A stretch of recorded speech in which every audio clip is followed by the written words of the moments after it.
ನಮಸ್ಕಾರ ಸ್ನೇಹಿತರೆ, ನಮ್ಮ ಚಾನಲ್ಗೆ ನಿಮಗೆಲ್ಲರಿಗೂ ಹಾರ್ದಿಕ ಸ್ವಾಗತ. ಇವತ್ತು ನಾವು ಇಂಡಿಯಾದ ಮಟ್ಟಿಗೆ ಮೆಚ್ಚುಗೆ ಪಡೆದ ಸಸ್ಪೆನ್ಸ್ ಥ್ರಿಲ್ಲರ್ ಮೂವಿಗಳು ಯಾವುವು, ಹಾಗಿದ್ರೆ ಬನ್ನಿ ಯಾವುದು ಟಾಪ್ 5 ಥ್ರಿಲ್ಲರ್ ಮೂವಿಗಳು ಅಂತ ನೋಡ್ಕೊಂಡು ಬರೋಣ. ಅಂಧಾಧುನ್ ಒಂದು ಭಾರಿ ರೋಚಕತೆ ಮತ್ತು ತೀವ್ರತೆಯ ಕತೆ. ಅಮಿತ್ ತ್ರಿವೇದಿ ಸಂಗೀತ ಹಾಗೂ ಶ್ರೀ ರಾಮ್ ರಾಘವನ್ ನಿರ್ದೇಶನದಲ್ಲಿ ಬಂದಿರುವ ಚಿತ್ರವಾಗಿದೆ. ಆಯುಷ್ಮಾನ್ ಖುರಾನಾ ಲೀಡ್ ರೋಲಲ್ಲಿ ಆ್ಯಕ್ಟ್ ಮಾಡಿದ್ದಾರೆ. ತಬು ಮತ್ತು ರಾಧಿಕಾ ಆಪ್ಟೆ ನಟಿಸಿದ ಈ ಚಿತ್ರವು ತುಂಬ ಕ್ರಿಟಿಕಲ್ ಅಪ್ರಿಸಿಯೇಷನ್ ಪಡೆದಿದೆ. ಈ ಚಿತ್ರದಲ್ಲಿ ಲವ್ ಮತ್ತು ಥ್ರಿಲ್ಲರ್ ಸೀನ್ಸ್ಗಳನ್ನು ನೋಡಬಹುದಾಗಿದೆ. ದೃಶ್ಯ ಈ ಮೂವಿಯನ್ನು ರವಿಚಂದ್ರನ್ ಸರ್ ಅಭಿನಯಿಸಿದ ಒಂದು ಸಸ್ಪೆನ್ಸ್ ಥ್ರಿಲ್ಲರ್ ಚಿತ್ರ ಇದಾಗಿದ್ದು, ಒಂದು ಸಾಧಾರಣ ವ್ಯಕ್ತಿ ತನ್ನ ಕುಟುಂಬವನ್ನು ರಕ್ಷಿಸಲು ಎಷ್ಟು ಕಷ್ಟಪಡಬೇಕು, ಯಾವ ರೀತಿಯ ಪರಿಸ್ಥಿತಿಗೆ ಹೋಗಬಹುದು ಎಂಬುದನ್ನು ಚಿತ್ರದಲ್ಲಿ ತುಂಬ ಚೆನ್ನಾಗಿ ತೋರಿಸಲಾಗಿದೆ.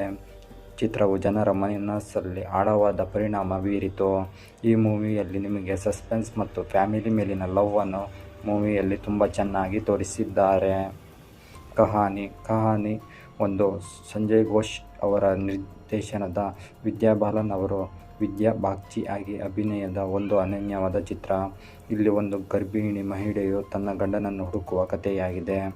ಆದರೆ ಕಥೆಯೊಳಗಿನ ತಿರುವುಗಳು ಮತ್ತು ಟ್ವಿಸ್ಟ್ಗಳು, ನೀವು ಊಹೆಗೂ ಮೀರಿದ ಟ್ವಿಸ್ಟ್ಗಳು ರೋಚಕವಾಗಿದೆ. ರಥ್ ಶಾಸನ್ ಒಂದು ತಮಿಳು ಚಿತ್ರವಾಗಿದ್ದು, ಒನ್ ಟೈಮಲ್ಲಿ ಭಾರಿ ಪರಿಣಾಮ ಬೀರುವ ಥ್ರಿಲ್ಲರ್ ಸಿನಿಮಾ ಇದಾಗಿತ್ತು. ಒಬ್ಬ ಪೊಲೀಸ್ ಆಫೀಸರ್ ಹೇಗೆ ಒಬ್ಬ ಸೈಕೋ ಕಿಲ್ಲರ್ನ ಹಿಂಸಾತ್ಮಕ ಮೂರ್ತಿಯನ್ನು ಹತ್ತಿಕ್ಕುವ ಕಥೆಯನ್ನು ಈ ಚಿತ್ರದಲ್ಲಿ ತುಂಬ ಚೆನ್ನಾಗಿ ವಿವರಿಸಲಾಗಿದೆ. ಇದು ಒಂದು ಮಸ್ಟ್ ವಾಚ್ ಮೂವಿ ಇದಾಗಿದ್ದು, ನೀವೇನಾದರೂ ಕ್ರೈಮ್ ಥ್ರಿಲ್ಲರ್ ಮೂವಿ ನೋಡೋರಾದರೆ ಮಿಸ್ ಮಾಡ್ಕೋಬೇಡಿ.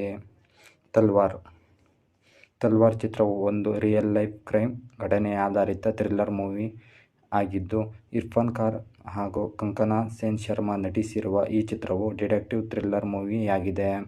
ಮೇಘನಾ ಗುಲ್ಜಾರ್ ನಿರ್ದೇಶನದ ಈ ಚಿತ್ರವು ನಿಮ್ಮೊಳಗೆ ಒಂದು ಪ್ರಶ್ನೆಯನ್ನು ಹುಟ್ಟುಹಾಕುತ್ತದೆ. ಇರ್ಫಾನ್ ಖಾನ್ ಅವರ ಆ್ಯಕ್ಟಿಂಗ್ ತುಂಬ ಡಿಸೆಂಟಾಗಿ ಮೂಡಿ ಬಂದಿದೆ. ಇವು ಟಾಪ್ 5 ಥ್ರಿಲ್ಲರ್ ಸಿನಿಮಾಗಳಾಗಿವೆ. ನಿಮಗೆ ಯಾವ ಚಿತ್ರ ತುಂಬ ಇಷ್ಟ ಆಯಿತು? ನಿಮ್ಮ ಅಭಿಪ್ರಾಯಗಳನ್ನು ಕಮೆಂಟ್ ಬಾಕ್ಸ್ನಲ್ಲಿ ಹಂಚಿಕೊಳ್ಳಿ. ವಿಡಿಯೋ ನಿಮಗೆ ಇಷ್ಟವಾದರೆ ಲೈಕ್ ಮಾಡಿ, ಶೇರ್ ಮಾಡಿ ಮತ್ತು ಚಾನಲ್ಗೆ ಸಬ್ಸ್ಕ್ರೈಬ್ ಮಾಡಿ. ಮತ್ತೆ ಒಂದು ರೋಚಕ ವಿಡಿಯೋದಲ್ಲಿ ಭೇಟಿಯಾಗೋಣ. ಧನ್ಯವಾದಗಳು.